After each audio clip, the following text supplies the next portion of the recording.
আফ্রিদির সাথে দীর্ঘদিন কাজ করেছে এমন আরো অনেকের সন্ধান আমরা পেয়েছি, যাদের সবার গল্প প্রায় একই রকম। তৌহিদ আফ্রিদির নির্যাতনের শিকার হয়েছেন জনপ্রিয় কন্টেন্ট ক্রিয়েটর স্বপন আহমেদ। প্রায় এক বছর আমার ইউটিউব চ্যানেল, ফেসবুক পেজ সবকিছু ডিবির হাতে ছিল। ফার্স্ট দিন যখন আমি ডিবি অফিসে যাই, ওই দিন পিছন থেকে একজন ডিবি বলতেছিল যে, স্বপন ভাই কার সাথে লাগতে গেছেন আপনি জানেন না? ডিবি হারুনের কি লাগে আফ্রিদি, আপনি আফ্রিদির সাথে লাগতে গেছেন।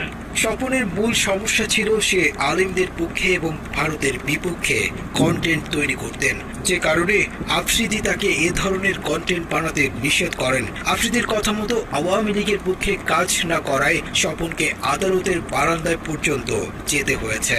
আমাকে আবার বলতেছিল, টিটকারি করে মজা করে বলতেছিল, ইসলামিক ভিডিও তো ভালোই বানান, দাজ্জাল বানায় তো ভালোই ইনকাম করছেন, কত করলেন?